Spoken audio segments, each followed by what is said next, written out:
Hello again, everyone, and welcome back to the front line with Joe and Joe. Joe Pasillo, as always, joined by Joe Resinello. And once more, dear brothers and sisters, let us go in to the breach on the Veritas Catholic Radio Network, 1350 on your AM dial, 103.9 on your FM dial, serving the New York City metropolitan area, spreading the truth of the Catholic faith. We would ask you all please to download the Veritas Catholic Radio Network mobile app so that you could have access to all of our station's content, not just the front line with Joe and Joe. Joe Resinello, did you know that Bishop Caggiano's podcast is in the top 10% of podcasts in America?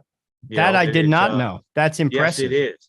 So, people are downloading the app and they're listening to Veritas shows.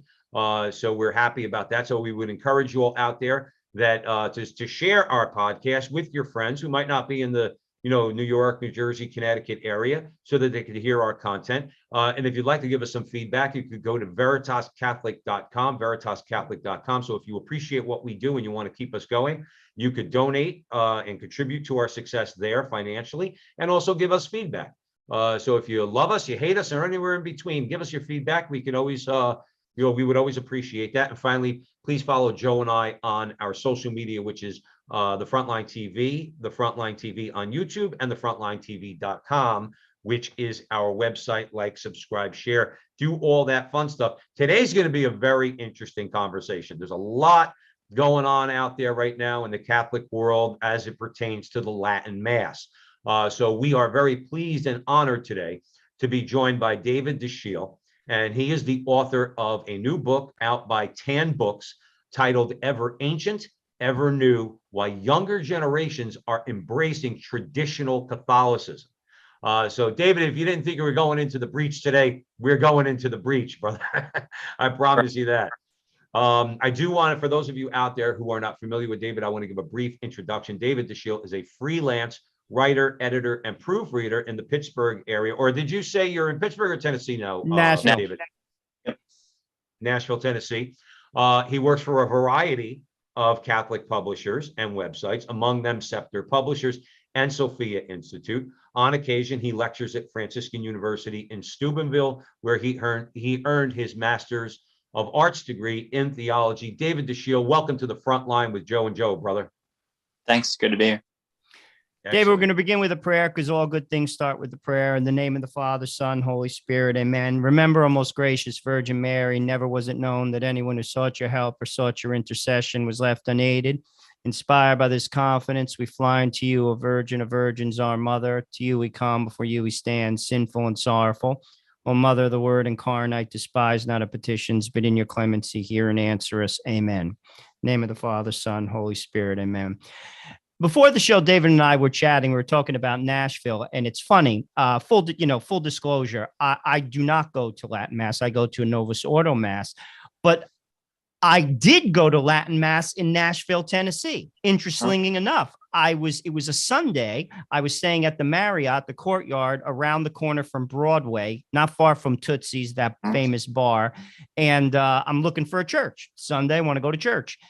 And the one church that I found, which was in walking distance, it was one Mass on Sunday, and it was Latin. And I went to it in Tennessee. So I found that to be pretty interesting. And then I got some barbecue and had a good day. I drank a few nice cold beers as well on Broadway. It was fun.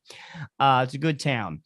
But tell me a little bit about your personal journey. How did you get to the Latin Mass? I read the book. You kind of walk us through your journey. I think our listeners will be interested in it.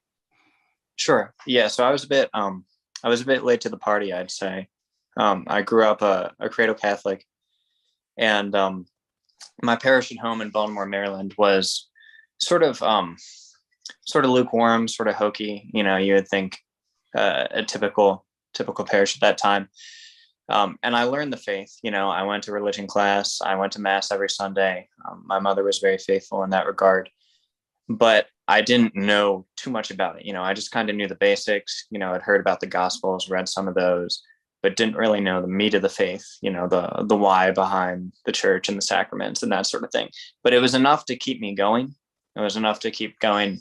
Somebody like me who's into routine and religion and that sort of thing, who sees the value in it already.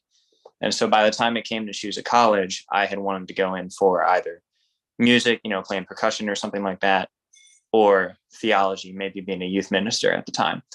And so I went to Franciscan University of Steubenville and got more and more into my faith and started to realize that there's a lot more here. There's a lot more meat here. I hadn't really heard much about the saints.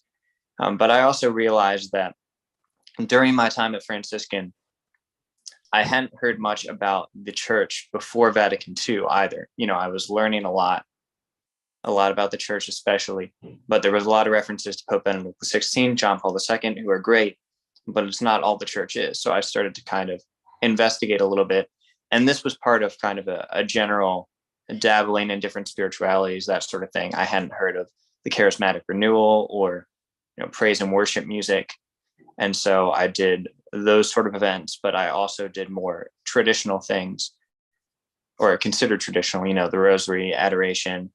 And then during my last year at Franciscan, my last couple of years, I started going to Latin Mass. They had it just once a month there. It's a high Mass, and then once a month is a low Mass.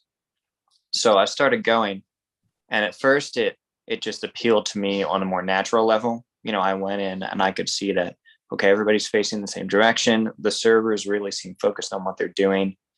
There's a little bit more silence here. I feel like personally, I can pray a little better. I can contemplate a little better, meditate. There's more of that silent atmosphere. And then there's a seriousness about it. Everybody seems to know that something important is going on. I can't really understand all of it. I had some Latin background, but I couldn't understand every word. But I at least knew that everybody seemed to be serious about the event that's going on. So that kind of drew me in.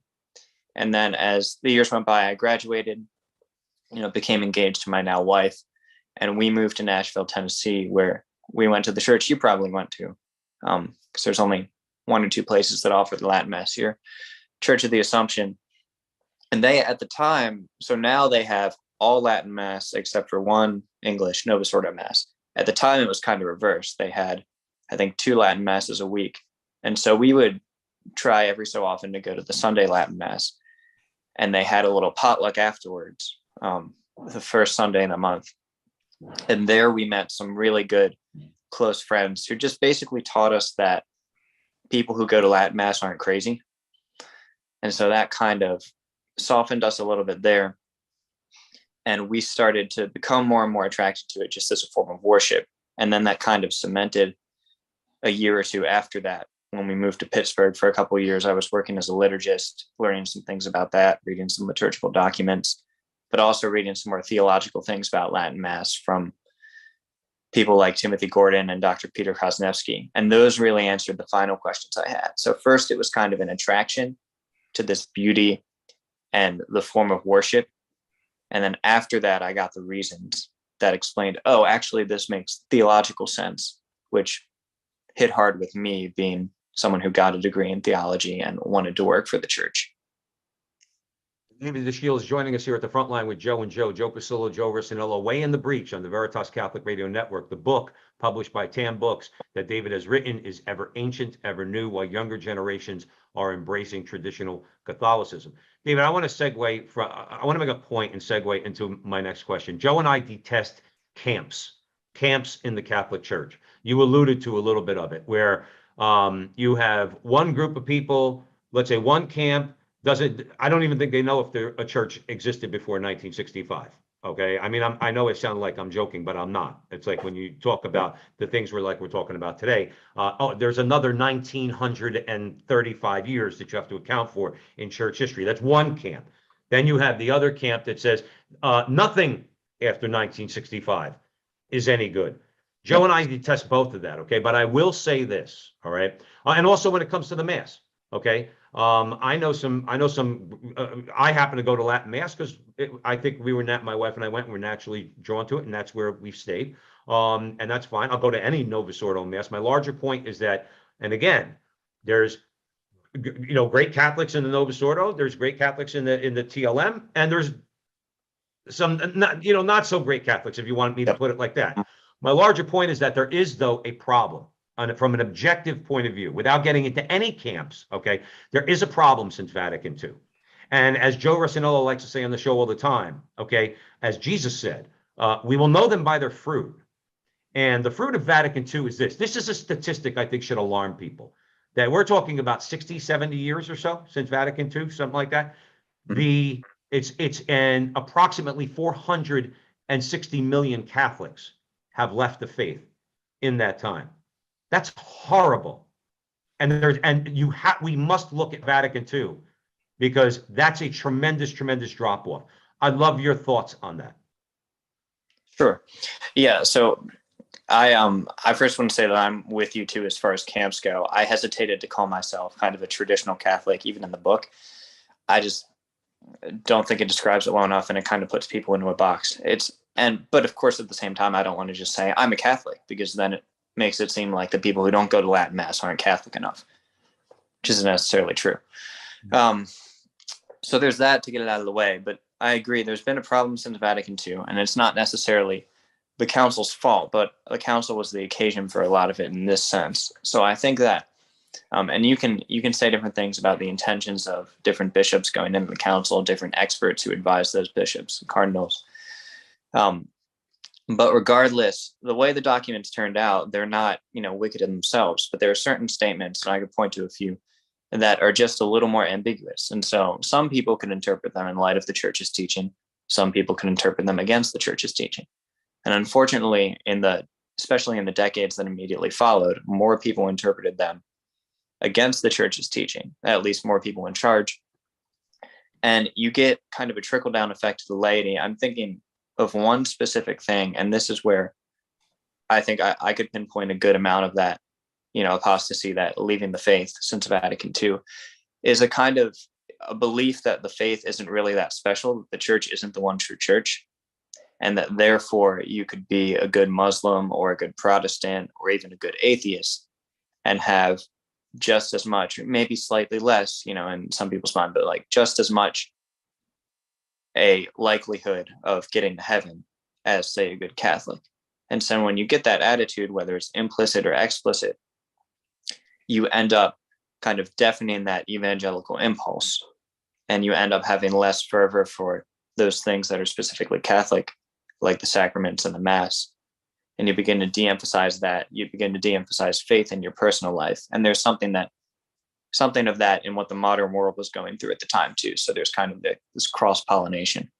But I think Vatican II, at least people who interpreted it negatively, was the occasion, at least chronologically, for all of this stuff happening, this de-emphasis on the uniqueness of the faith. And so if it's not that unique, why not choose something that appeals more to your personal tastes or seems to make you more happy in the moment? Well, I could say this. It makes sense. Like in my walk as a Catholic, I'm 51 and I've been practicing since I'm 22. I've seen a lot of different things, a lot of different orders, both good and bad. What I have found is those who stick to the vine bear fruit. It comes down to that. I've said this on the show time and time again. Being Catholic is painting by numbers. It's not your church on the right or on the left. And it's not for you to determine what the church is. It is for you to follow what the church teaches. With that said, I'm not a canon lawyer. I have not read all the documents on Vatican II, but I have heard what you just said, David, in fairness to what you said, that there are statements in the documents that are ambiguous. I work in a legal capacity. And to be truthful with you, they should be tightened up. If there is trouble coming from a statement, then tighten it up. With that said, though, I look at those documents as valid because the church stated them. I want to get that out of the way. And because, to be honest with you, there are people who don't, and I vehemently disagree with them. What I am going to put out, and I'd like to hear your comments on it, is it's not the documents, it's the spirit of Vatican II. People have taken this and for lack of a better way to put it, they bastardized it. They basically took it and they said, I'm going to make this my own. And that's why it's not bearing fruit. Talk about that a little bit, because I'm interested in your take on it. Right. Yeah. So there are a few different perspectives on it. I can't speak as specifically to the intentions of the people of the council, but I can tell you generally what I've heard without, getting too gossipy, is that, people like the one of the major architects of the new Mass, the main architect, Bishop Annibale Bugnini. He and some others involved in the council, maybe a little more tangentially at the time, did apparently have the intention of putting ambiguous language in the text so that it can be interpreted in a way that's a little more, to use camps because I don't have a better word, a little more progressive, a little more modern. And so in that way, to kind of subtly subvert the faith, as it was taught at the time.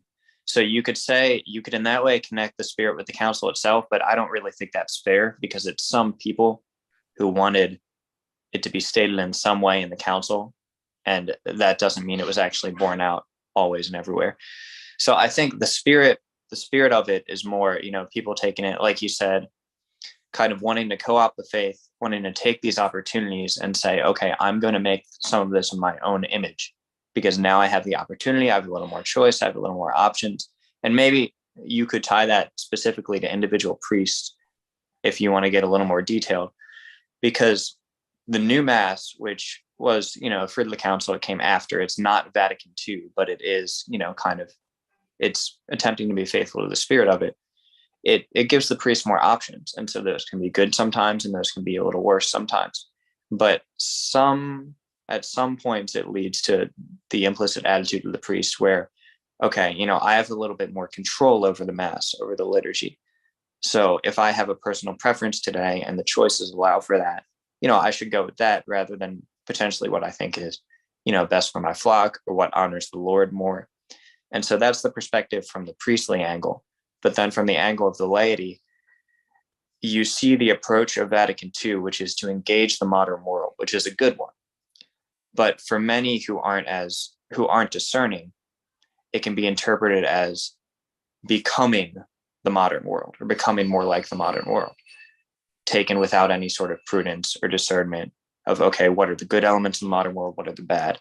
And so once you get to that point, you have, from a lay perspective, people, maybe youth ministers, for example, saying, well, we should just make the Mass more attractive. We should add all of these modern things, add all of these things that other congregations are doing that are attractive to people.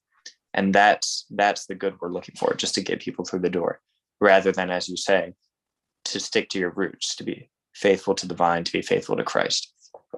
Absolutely. David Dashiell is joining us here at the front line with Joe and Joe Pasillo, Joe Rossinello on the Veritas Catholic Radio Network. And man, are we in the breach. We're discussing David's new book, Ever Ancient, Ever New, Why Younger Generations Are Embracing Traditional Catholicism. I have one comment, David, then I want to get to the Latin Mass, okay? And let's talk about some positive things. My biggest problem, okay, is, and listen, I'm a sinner. I'm not judging anybody because I already can hear what I'm about to say. I can hear the voices out there saying, "Oh, you're being so judgmental." Okay, but here's my problem that I encountered my whole life in the Novus Ordo, or at least when I started practicing the faith in the last 15 years. I only attended Novus Ordo, okay, and the TLM. Not that one camp is better than the other or anything like that, but I do see a certain level of selfishness that I didn't like, that I heard come out of people's mouths. I want the priest facing me.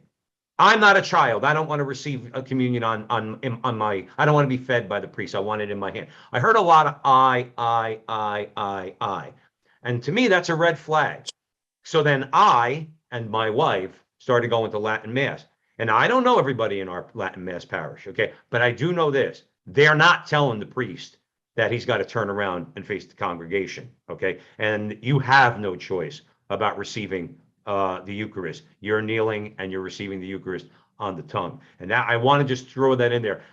That was one of the attitudes I didn't like, which could be pervasive on both sides, let's say, of this. But I don't like that me, I attitude that I happen to experience. Okay, again, it's my experience. It's a bit more anecdotal, but I wanted to throw that in there. But let me say this to you. The Latin Mass is growing. There is no question about that. Okay, and that's despite some of the things we've already alluded to. Okay, this hijacking of Vatican II through the spirit of Vatican II, and this, I think Tim Gordon would call it weaponized ambiguity. Now he usually says that referring to current times, but that could apply to the last 60 or 70 years. Okay, you mentioned Bonini and people like him. It could be weaponized ambiguity. I think that's an appropriate description. But the Latin Mass is growing. So you wrote the book. Why is that? Even though there's been a drop off, why are people flocking to the traditional Mass? Right. I think it's because, in short, because it provides something beautiful, stable, rational. You can look at the transcendentals, true, good, and beautiful. And that's especially what people, and maybe we'll get into it later, what young people are looking for, because, we're looking around at the world and there's a lot that's not stable. There's a lot that's not good.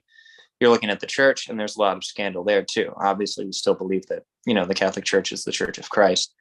But, there's a lot of troubling things happening. And so it's good to have something that you can rely on, something that, is basically untouched from the time of the apostles, transmits the faith unstained, and is speaking to you in the deepest way, is giving you true peace, because it's all oriented, as directly as possible to the worship of God.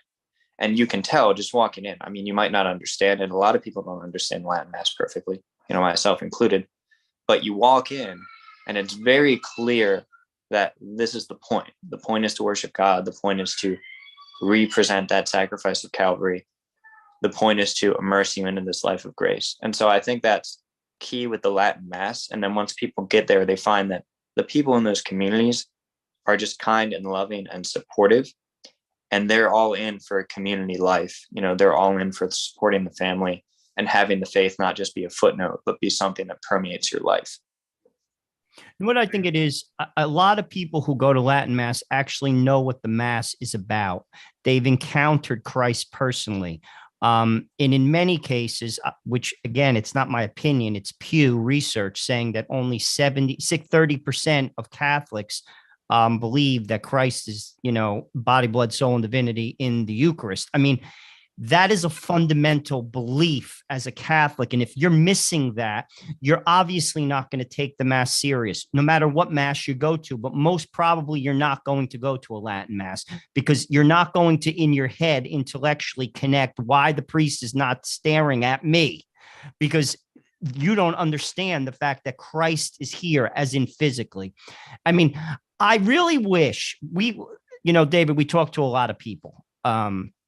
And this is one that the bishops should be listening to. This conversation, they should be listening to it, because people are missing something. And if you ask me, and I'm not going to bishop bash, but this is a very important thing to get. The Novus Ordo Mass can be very beautiful, and I've gone to many that are. I always point to EWTN. If you ever want to watch a good Novus Ordo Mass, I think they do a fantastic job. Again, I didn't go to the Gregorian, if I forgive me out there, if I missed something, but just visually speaking, I think it's very respectfully done. And it's reverent. Sadly, a lot of them aren't, but people are missing that encounter. And that's what we have to work on, I think, as a church. We have to invite people to that encounter. And eventually, if we get that, I think our church will improve, from the cardinals right down to the people in the pews. Mm-hmm. Any thoughts on that, David? Yeah, I agree. I think that's the case too. And when I was in Pittsburgh, I did work for, about a year and a half as a liturgist for 4 different Catholic churches that merged into one. And you can see that, in the Novus Ordo as well, there are Catholics that are committed to the faith, and they understand, a theme of what we've been talking about is that, essentially the Mass and the faith, it's not about us. It's about the church Jesus Christ founded. It's about worshiping the Lord, worshiping Jesus Christ. And there are people in the Novus Ordo who realize that as well. And I think, it's kind of a hard pill to swallow sometimes, because, it's legitimate in many areas of life to want some choice, to want to have your preferences engaged in that kind of thing in a healthy way. But I think it's something we need to do more work on as a church, to realize that your religion and the Mass, and precepts of the Lord and that sort of thing aren't really a place for what you want and what you desire. Now, ultimately, they're going to fulfill your deepest desires and bring you peace.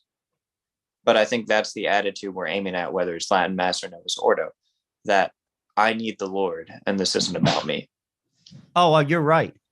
Absolutely. David Dashiell joining us here at the front line with Joe and Joe. I want to say I just moved to Scottsdale, Arizona, and my wife and I found an FSSP parish. Okay. I think my actually went there for 7 months or so before we got married. In Scottsdale or Phoenix. Yeah. So we found an FSSP parish, but we've attended because we have friends here, one of whom's a deacon, and he's assigned to a parish. Okay. It's Novus Ordo. I went to a Novus Ordo here. I think it's St. Bernadette's. Okay. I might as well have been in a Latin Mass. It was Novus Ordo, but the whole Mass, all the hymns, Latin, the Gloria, Latin, the Sanctus, Latin. Okay. The Our Father was the only prayer that we prayed in English, because a lot of people don't know it. Okay. But a lot of people, they knew the hymns, and I'm saying to myself, this is the Reverend Novus Ordo Mass. I pointed it out to Joe Rossinello, David. And I said, if every Novus Ordo Mass was like that, with the reverence, okay, there wouldn't be too much of a discussion going back and forth. And those kind of camps that we were talking about earlier, because nobody can accuse that pastor of having celebrating Mass that's not reverent. It was completely reverent, and it was very beautiful. And yes, it incorporated a lot of the Latin, and we appreciated that. I want to we have a couple minutes before the break. David Dashiell joining us at the front line with Joe and Joe. I'll start a question, but then we can get, if you have more, we can get to it at the other side of the break. So there was a study that was conducted by Dr. Joseph Shaw, he's the chairman of the Latin Mass Society, and found that the average traditional parish has larger family sizes. Again, let's talk about fruit, okay? Larger family sizes, younger attendees, which is the title of your book, okay? Or you allude to it in your title, and higher male attendance. Talk about that a little bit. Sure. Yeah, so I think that's true in my own personal experience attending the Latin Mass.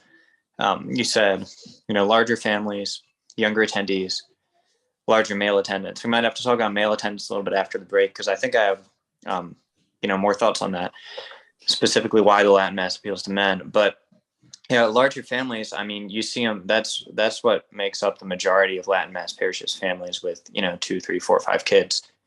And I think it has to do with the fact, not necessarily something inherent in the Latin Mass itself. Well, you could talk about maybe the seriousness of the Latin Mass, the language of sacrifice and worship in many of the prayers compared to the Novus Ordo. So maybe there's something to that. You want something more meaty maybe for your kids growing up. But I think it speaks more to the community around Latin Masses, where more often than not, you'll find this in some Novus Ordo parishes too, people are just hanging out after even daily Mass, hanging out outside after Mass. You can go up to people, you can pretty much chat with anybody, and they're willing to give you the time of day, and they're willing to have events. And again, present in other Novus Ordo parishes, but you see it a lot at Latin Masses. They're willing to have events like potlucks and catechesis, but for families, that's going to involve the whole family, because they understand that it's important to engage the children, and have something there for babies and childcare, that kind of thing. So there's a respect for the family that's really present in Latin Mass communities. And then for young people especially, it's more of what I said before, where we're looking for something stable. We're looking for something true, good, and beautiful.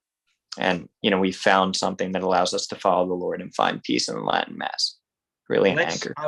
I want you to get into, on the other side of the break, I know Joe wants us to get into a bunch more questions, and obviously it's radio, we have limited time, but I do want you to get into the higher male attendance, because that's what Joe and I are all about. We're trying to preach to Catholic men. That's one of the reasons why we started doing the front line with Joe and Joe. So we're going to come right back, David, and then we'll pick up on male attendance. The book is Ever Ancient, Ever New, Why Younger Generations Are Embracing Traditional Catholicism. And the author, who we have the pleasure of speaking with today, is David Dashiell. David, where can folks buy the book? Tan Books, Amazon, Target. Don't use Amazon. Buy it on Tan Books. Don't use Target. Buy it on Tan Books. Go support our Catholic publishers. We're going to come right back at the Veritas Catholic Radio Network. Stick around.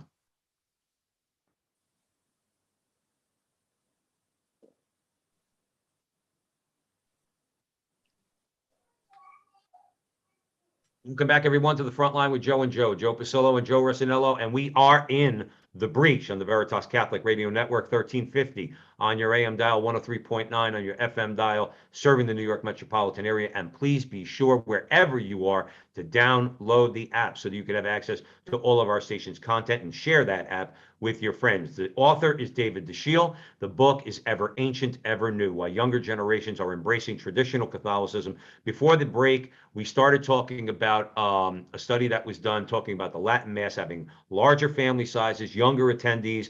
David talked about that, but then we want to get into higher male attendance. Okay, how do they say it in French, David? It's our raison d'etre. All right, that's why Joe and I are here. It's our reason for being. Is we said in the beginning, 3 years ago, 4 years ago, we want to evangelize and help in our way to evangelize Catholic men. Talk about the higher male attendance at the TLM.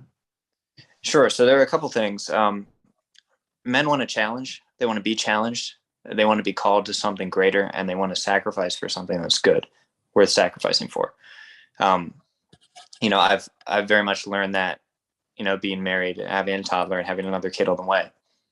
You want someone really you can give your life to, and ultimately that's going to be God. And the Latin Mass is demanding. It's challenging. You could certainly argue that it's more challenging than, understanding the language of the Mass, for starters. And so it's something that appeals to men, I think, because they can go in, and while it might be a little annoying at first, it satisfies some deeper desire where you have to sit at the feet of Christ, and you have to learn. You have to discipline yourself. And the prayers often, they speak more of the focal point of the Mass, the proffers. They speak of sacrifice, they speak of worship, they speak of adoration of the Lord. And then the readings, they speak of these particular moments in the covenant. They really highlight the lives of the saints. There are more feast days celebrated in the Latin Mass calendar.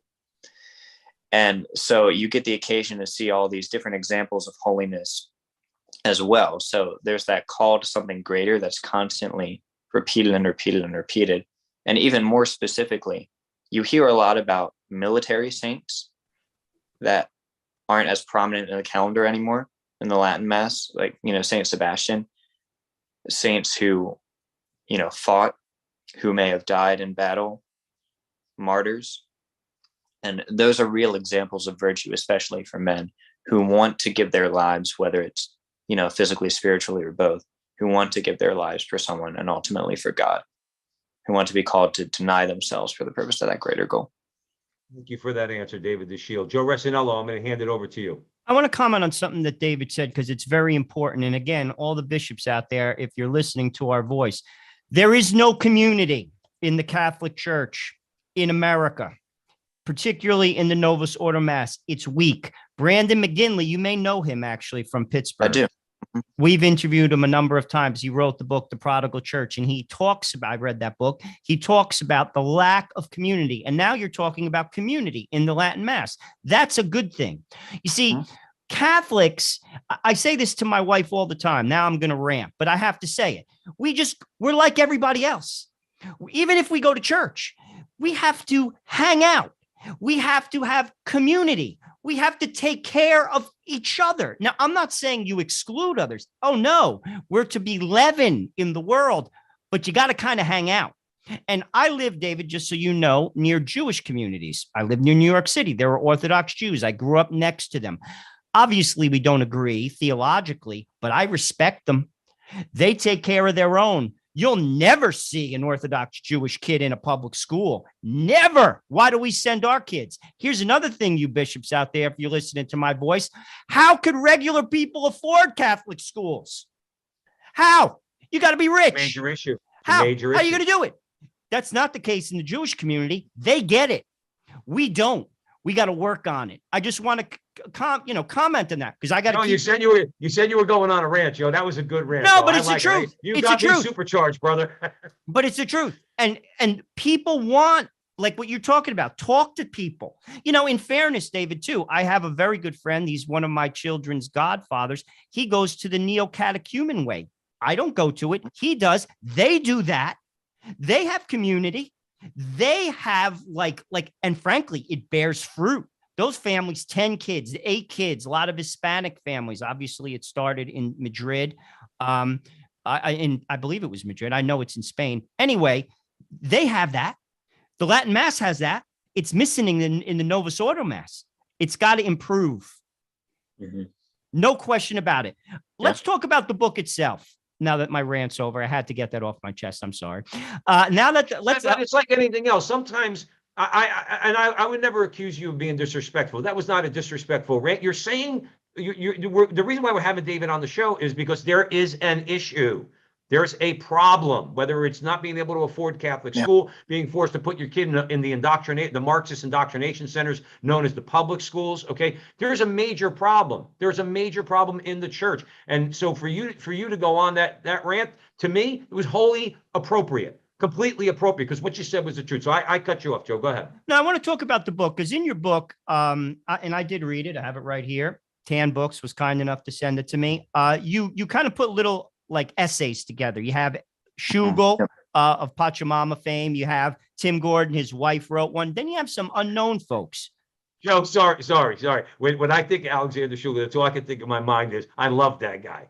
When Pachamama went into the Tiber, okay, I gotta say, I got a charge out of that. So no, he's a good guy. And to be honest with you, and we were talking about this before the show, David, I found him to be very balanced. I've listened to interviews with him. He's not like a lunatic. Like he's a very balanced, kind, and intelligent person. But you have him in the book. Talk a little bit about some of those essays, because they're different. I mean, you have like a girl who was, I think she said she was like into Wiccan, and now she's going to Latin Mass. Then you have like Tim Gordon, who takes it from an intellectual perspective. Then you got Shugel. He's in Europe. Talk about like, some of the more, I don't know, like interesting stories that our listeners may, really want to go out there and get the book and read. Yeah. So that's generally too, that's the idea. The idea was to bring people from all over the world and with different stories together to tell those stories about how they came to the Latin Mass. And, fundamentally for different reasons, but fundamentally to tell people and to show people that, we're all just seeking Jesus Christ. And that's why we all came to the Latin Mass. And we found peace in Christ there. And we're not a bunch of crazy, not socially well-adjusted people. But yeah, I think there are definitely some interesting stories in there. A couple, college friends of mine wrote chapters for it as well. My friend Kenny Alexander, his story is very interesting because, he grew up kind of deep into that secular lifestyle, doing drugs, football was his life, that kind of thing. But then he got hit hard with the faith by seeing I think it was a cousin of his, come back from Franciscan University and just being at a family gathering and asking him point blank, because that's the kind of guy that Kenny is. Why are you so happy? What is it that is giving you this peace? And, he says basically that the faith and the sacraments have given him peace. And that sets Kenny on a course, with a little stumbles along the way. But he eventually ends up straight in the Latin Mass, where he finds that faith transmitted and something that can give him that peace. So you get someone like him, growing up in New Hampshire. You get Alexander growing up, in the faith and not really knowing anything besides, a reverent Latin Mass for years of his life, growing up in Austria. But he really can see the value of that seriousness about the faith, the tradition, and the joy that comes from it too. He lives his life. I think there's got to be a better word for it, but, something of an activist, in the pro-life movement and in traditional Catholicism in Austria. But he's just very joyful about the faith, no matter how you see it. And then you have people who kind of had a bad taste in their mouth, like Timothy and Stephanie Gordon, and, myself to a smaller degree, encountering kind of a lukewarm Catholicism that doesn't take itself seriously. And then going to the Latin Mass and finding, well, these people take the faith seriously. This Mass is very, serious. There's a lot of richness and meat to it. And so you'll see somebody like Stephanie Gordon saying that millennials don't want a watered down version of the faith. They want the whole truth, especially in this crazy world. And then lastly, you get people talking about, a friend from school, Matthew, talking about just architecture, how the architectural beauty of the church is traditional architecture speaks of the beauty of God. And then Stephanie Lazinski, the last writer, coming from basically everything under the sun, atheism, Wiccan, Orthodox Christianity. And from an experience at sort of a Muslim training camp, realizing like, this is not good. This is not a good path. And I need to turn to Christ because he has the path that's really going to make me happy. Absolutely. Absolutely. David Dashiell is joining us here at the front line with Joe and Joe, where we are talking about his new book, Ever Ancient, Ever New, Why Younger Generations Are Embracing Traditional Catholicism. That is available at TAM Books. I'm going to probably butcher this, so let me say that I'm paraphrasing C.S. Lewis, okay? But basically what his idea was, if you are on the wrong path, okay, you have no, and you know that you're on the wrong path, you have no option other than to stop where you are, turn around, and go back to where you came from.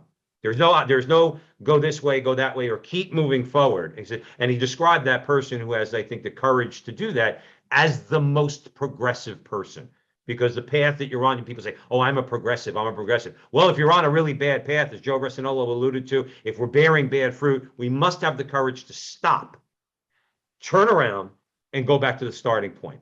Now, the reason why I bring that up is this. One of the overarching themes of your book is the path forward for the church is her past, to go back to ABCs, to fundamentals, okay? Flesh that out a little bit for us, David Dashiell, at the front line with Joe and Joe. Sure. Yeah. So that is basically the major theme. And it's not, I think there's a misunderstanding out there, a big misunderstanding about people who attend the Latin Mass and, might call themselves traditional Catholics, that we're just looking for something old because we like old things. It is called the Old Mass. Still trying to think of a better term for the Latin Mass too. But that's not really the case. It's not so much that things are old and therefore they're good. We're looking for the faith of Christ, given to the apostles, who then ordained bishops to carry on that teaching of Christ, to carry on that worship of God unstained, that started out with, these big major institutions of the liturgical rites, which then slowly developed over time until they became more and more refined, more and more faithful, through the work of the Holy Spirit through the centuries. And then after a certain point, sort of, crystallized a little bit so that they could really accurately portray that, you could say, primitive faith, but not because it's old, because it's more faithful to what Jesus Christ wanted. And so that's what people are looking for when they're going to the church's past. What does that really mean? The future of the church lies in her past. It means the future of the church lies in being more faithful to Christ and finding those things. And this is what I would define, if you had to pin me down, as traditional, finding those things that the majority of faithful Christians have done through the centuries since Christ to, worship and popular piety. How did they live their lives? What kind of a morality did they have? What did they do? They did traditional devotions. They might have prayed the rosary, prayed novenas, did processions. They fasted, they prayed together. They attended, similar liturgies that they could say, descended from the apostles and that kind of thing. And so that's what we're looking for. That's what we're looking for in the future of the church, because ultimately that's the vivifying factor, the thing that's going to, charge the church forward, is her founder, Jesus Christ. It's not, a fad. It's not something that will be attractive, that'll just get people to the doors. And it's not even just a picking and choosing of, oh, we think the Christians practice this way in the early years, but then also this stuff over here is good and this stuff from the modern world. It's not kind of a hodgepodge. It's trying to find that faith unstained through the centuries. I think first principles are big. And ultimately, again, I'm going to go back to the old adage, you'll know them by their fruit. And Catholicism is painting by numbers: the rosary, confession, receiving the Eucharist in the state of grace. I got news for you. If you do those three things faithfully, your eyes will be open. You see, we just got to get back to basics as a community. We've kind of, and this is the spirit of Vatican II, not those three things.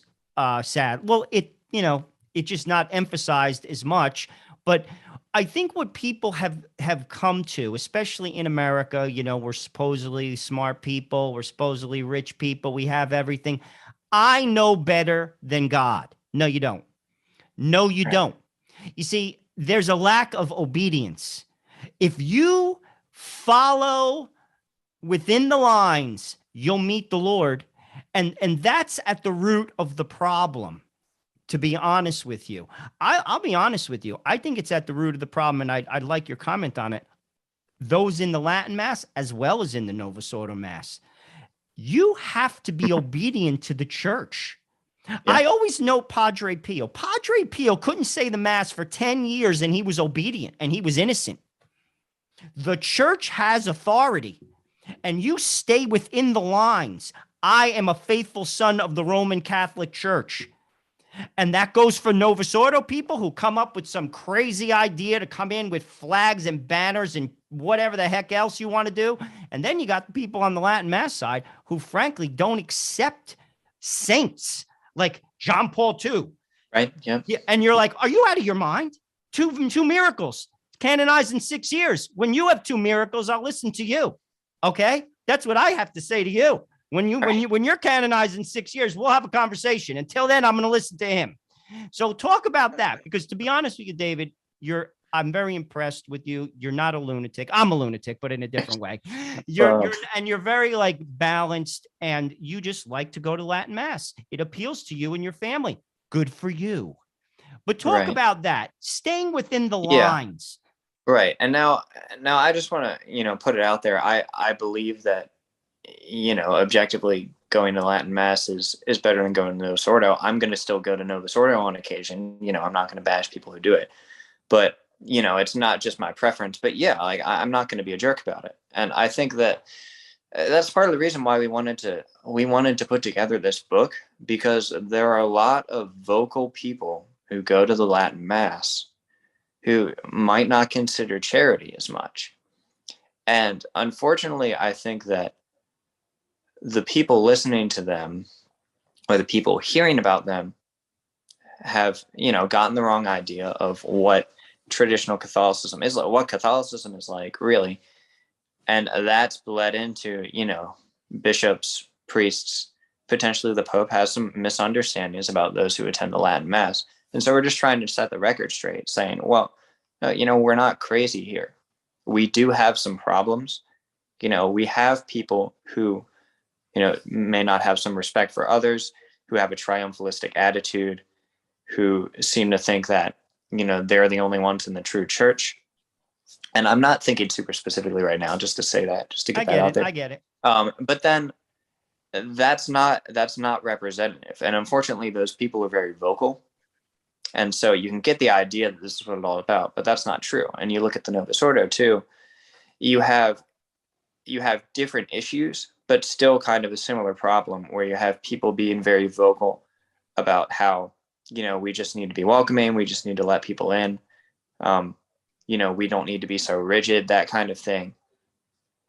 And so you might get the idea that people who attend the Novus Ordo specifically just don't care about their faith. Not necessarily true. There are a lot of good Catholics who attend the Novus Ordo too. So I think it's part of that, just trying to set the record straight, saying, we're seeking Jesus Christ. We found him here, and we need to preach that. We need to preach the faith and invite people in, but we don't need to yell at people who haven't yet been introduced at all and might not have ears to hear anyway. Mm-hmm.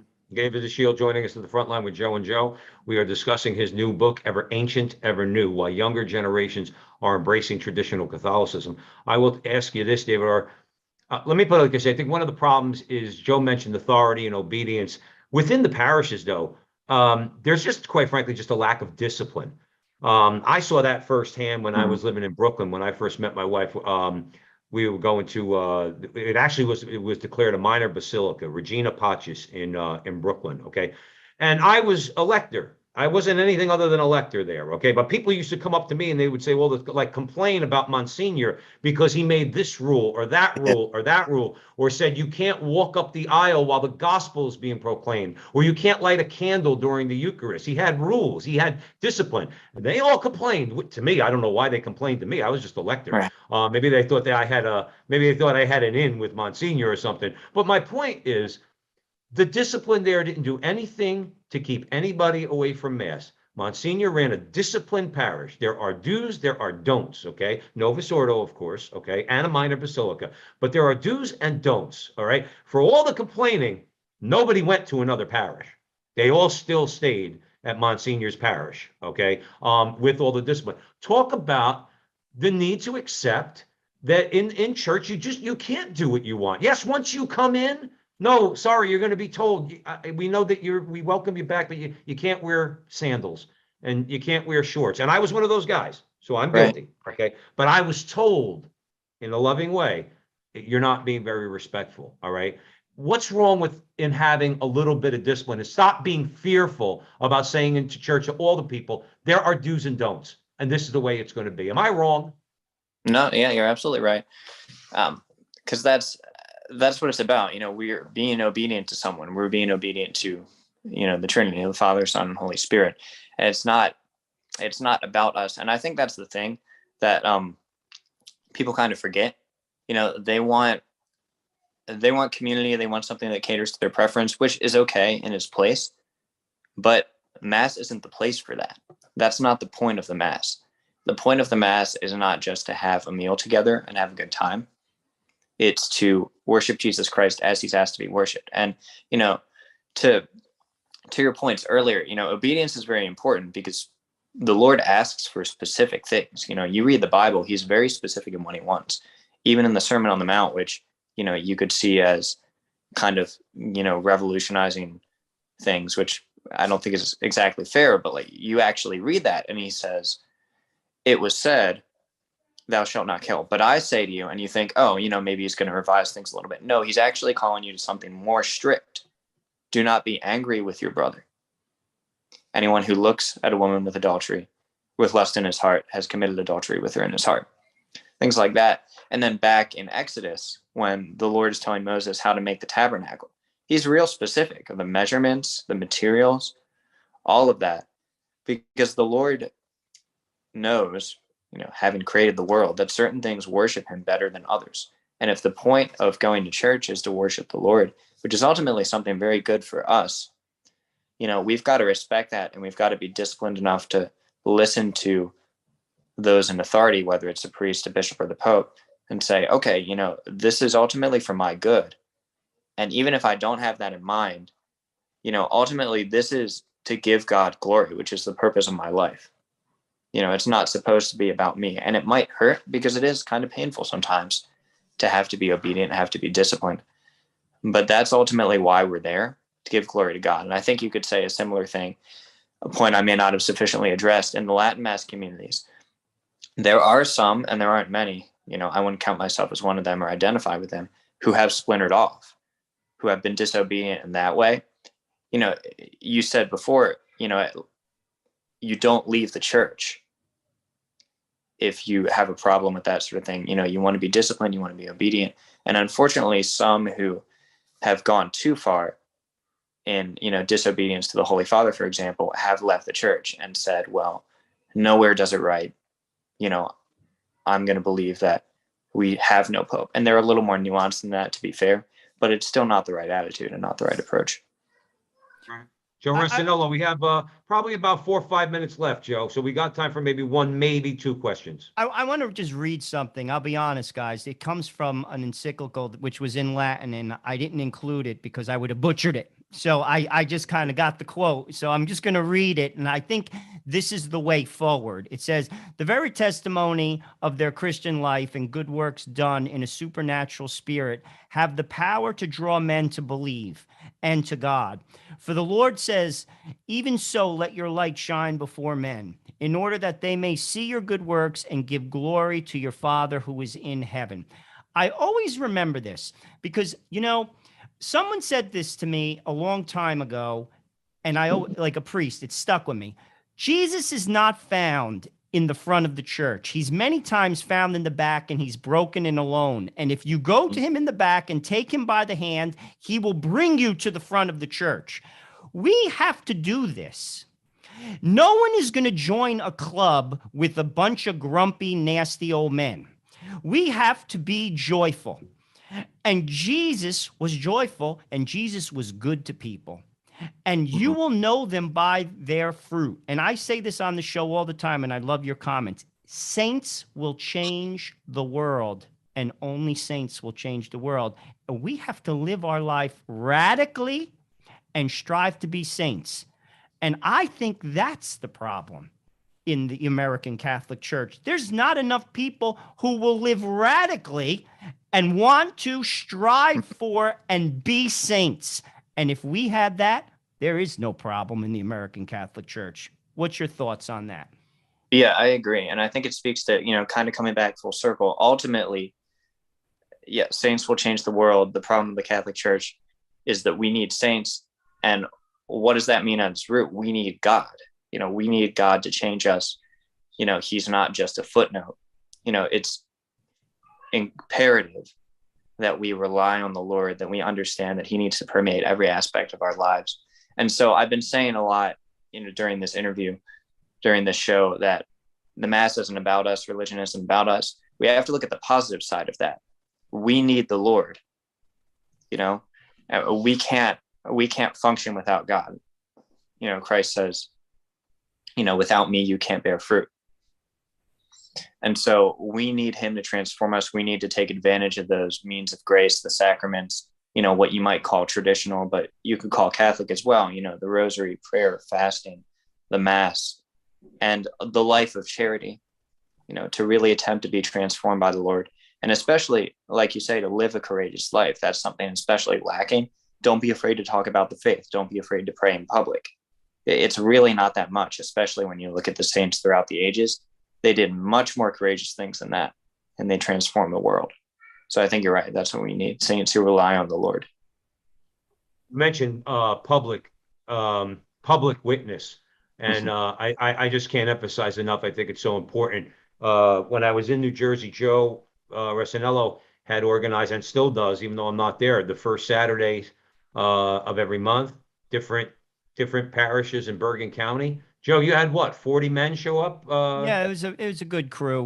We just pray in front of churches, men that pray the rosary in front of churches. I know Schugel does that all over Vienna. I've seen him at the Boniface Institute. He does a great job of that. I think the public witness is so important. I myself, I was honored enough to have gotten to Scottsdale when Jesse Romero was organizing the prayer rally in front of the hotel where the Satanists were having their convention. Talk about the need for about maybe 30 seconds or a minute. I want to give you time for it to let people tell people about the book again one more time, David, and where they could buy it. But talk about the need for courage, the courage as Catholic men in these instances and in other ways to get out and bear witness in the public square. Right. I think it's huge. I mean, because basically what you're seeing is those who would oppose the church, who would oppose faith, period, are extremely courageous, are extremely vocal. They're running institutions. I was about to say practically, but no, in reality, they're running institutions. And we need to do the same thing. We need to get in the public square. Like, yes, we need a home base.